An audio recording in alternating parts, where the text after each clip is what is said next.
negara ini bakal bubar 7 tahun lagi.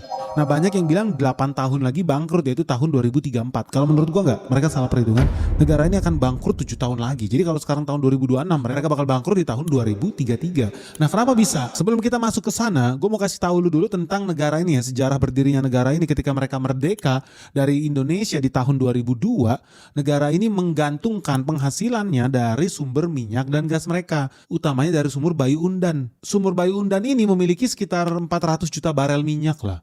Nah selama ini sumur inilah yang dijadikan sumber penghasilan negara mereka, negara Timur Leste nih. Ini negara yang gue senang sih, orangnya baik, ramah. Cuma ya sayangnya ketika mereka merdeka, mereka banyak dimanipulasi oleh negara tetangganya juga yang namanya Australia. Wajar aja karena Australia keluar duit habis banyak guys, triliunan buat membantu Timur Leste ini merdeka. Nah jadi ketika mereka berhasil merdeka, Australia sangat pengen balik modal. Kenapa? Jadi memang udah sejak tahun 70-an Australia itu berusaha merebut sumber migas yang ada di Laut Timur.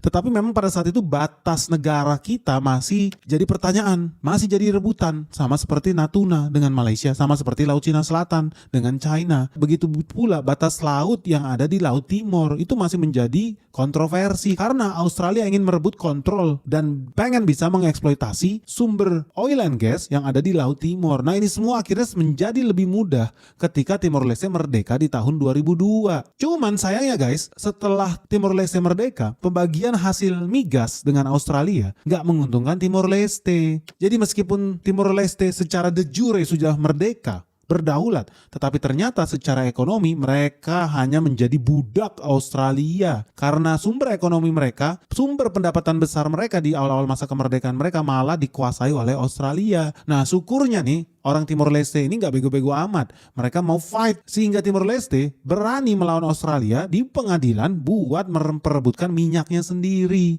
Dan lebih hebatnya lagi ya, jadi Timor Leste menuntut Australia buat mengembalikan royalti. Jadi pendapatan ladang gas sepas pantai Timor Leste, meskipun sudah berjalan sekian tahun, mereka tetap menuntut pengembalian yang ada di belakang. Jadi bukan ke depan, dia nggak minta ganti rugi hari ini atau masa depan, no, tapi dari belakang sampai ditarik untuk bayar royalti ke pemerintahan Timor Leste. Kabar baiknya memang ya, setelah puluhan tahun konflik nih, tarik menarik kepentingan di tahun 2018, akhirnya ada titik temu.